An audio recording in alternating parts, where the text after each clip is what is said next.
You're not going to be able to see the pictures, but I'll leave it out somewhere that you can look at it at the very end. And when I did this on Memory Day, I left the whole page out. So if I do that again, boys and girls, you can be on me, okay? Nora? You'll be on. All right? So, the chatty bugs in the land of kindergarten. Once upon a time, in the land of kindergarten, there lived a very silly teacher named Mrs. Van Syak. The great creator had purposely decorated the land of kindergarten to be very beautiful. It was a place where imagination blossomed and grew everywhere the eye could see. Again, I'm not a great illustrator, but not bad. I thought we have somebody else do the illustration.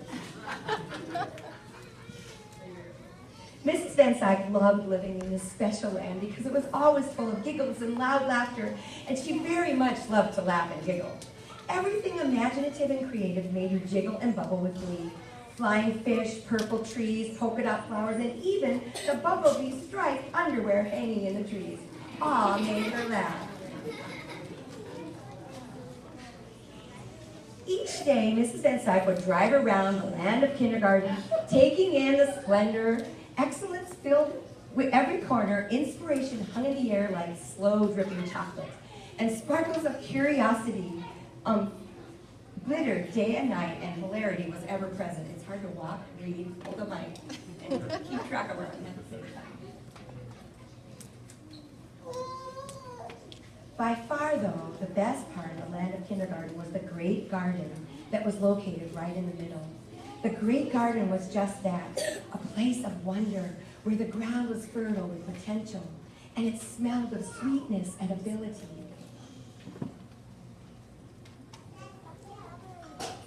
One beautiful green day, Mrs. Van Syak went to visit the great garden, where she was expecting a very unique and exceptional event to take place.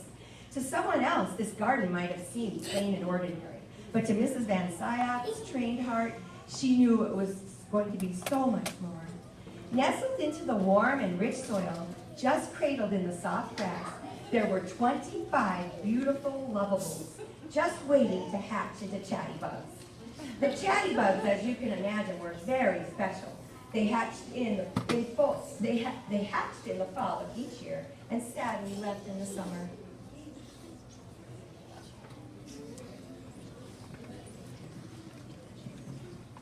On this particular day, she had come to the garden with a special mission.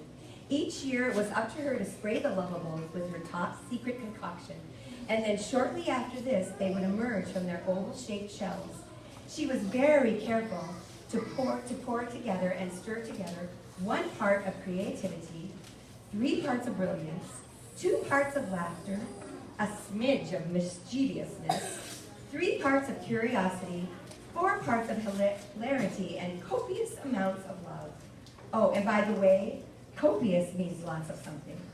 When it was mixed together, it was just right, and then she would dance through the garden, spraying each lovable one at a time. And then she just waited.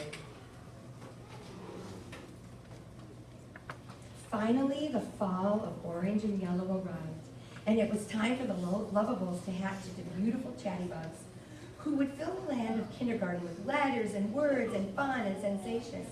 This was the day Mrs. Van Syak had waited for, the day she would finally meet them. While she stood on her hands, she pondered what each of them would be like. Just at that moment, the chimes in the land of kindergarten began to ring. Mrs. Van Syak knew what that meant. She flipped onto her feet and took off running into the great garden. You enjoy it? No, I'm glad. Mrs. Van Syak was almost trembling by the time she arrived. She carefully opened a bright orange and purple striped bag to reveal random letters. She reached into the bag and gently and carefully pulled out a bright colored letter A. And as the wind hummed through her ears, she threw the letter toward the beautiful lovables. What happened next was beyond incredible. 4 amazing chatty bugs broke free from their shell almost at the same time. There was a sweet and bouncy Addie chatty bug, a pleasant and inspired Adele chatty bug, a faithful and dependable Alex chatty bug, and a beautiful singing Ashley chatty bug. Immediately, they began chatting about the letters and numbers and colors. Mrs. Van Syk's heart was so full of pride. Next, she picked a mixture of letters from her special bag, C, E, and F, and threw them in the direction of the Lovables. This time, Mrs. Van Slyke could hear their chatter before they even emerged from the shells. Out popped the stately, hard-working Camille, brilliant and humble Emmett, wise and delightful Ezra, comical and smart Elias, and soft and faithful Faith. 4 distinguished chattybugs. It was amazing to Mrs. Van Slyke how much these chattybugs knew already and how friendly they were.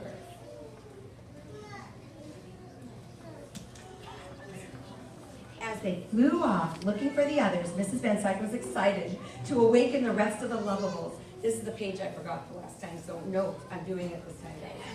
This time she threw out the letter L, and within an instant, 4 new chattybugs emerged. The sweet and consistent Lucy chattybug, the effervescent but calm Layla the chattybug, the excited and adventurous Louis chattybug, and the energized and comical Levi chattybug. The letters H, J, and K were just about to burst out of the bag when Mrs. Van Slyke collected them and sent them sailing through the air. Immediately, the soft-spoken but wise Josiah chattybug, the faithful and smiling Hudson chattybug, the silly and carefree Caden chattybug, and the gentle and thoughtful Kaya chattybug broke free with a chitter and a chatter and a wee right past her.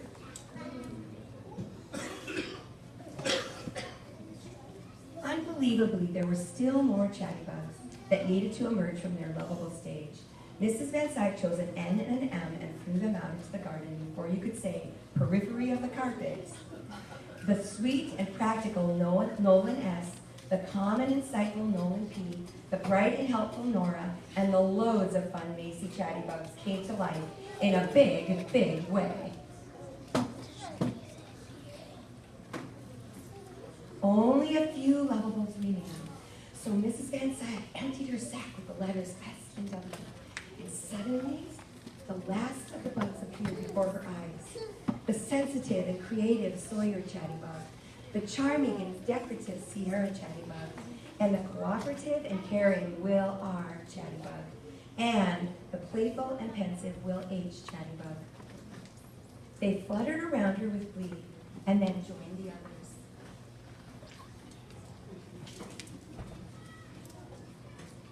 The days that followed were unbelievably colorful and chatty. As Mrs. Van Slyke and the chattybugs drove all around the land of kindergarten in her car, they chatted about telling time and before and after numbers and making up stories about space. They played Sparkle and Gymnastics Man and Who Sunk My Battleship.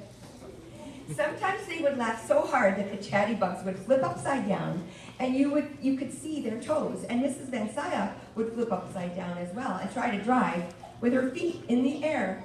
I think it would be a bestseller. Each of the 25 chattybugs was unique and special in their own way. The wonders of watching them grow filled Mrs. Van Slyke with delight.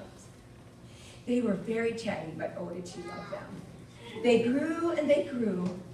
Some grew more, they grew and they grew, and some more until I gotta read that right. They grew and grew some more until there literally was no room left in the land of kindergarten.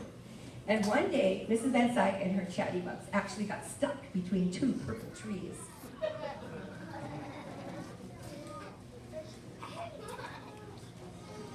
To the rescue came Dr. Robson, a chattybug specialist.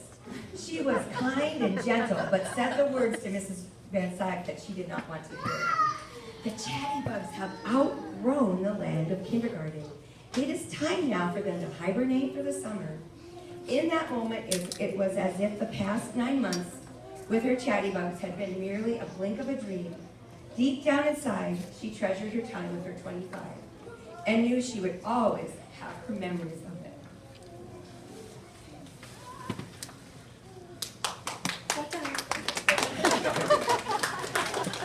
Trying to collect my emotions. Mrs. Van Slyke knew what she must do, so after winking a good pie to each, she spoke these final words. You can hear my voice, chattybugs. Say goodbye and go to sleep.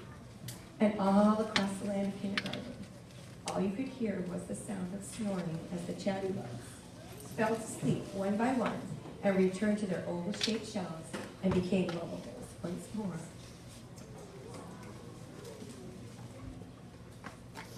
The great Creator had brought them into the land of kindergarten, and now he would scoop them up and transport them elsewhere to the land of first grade.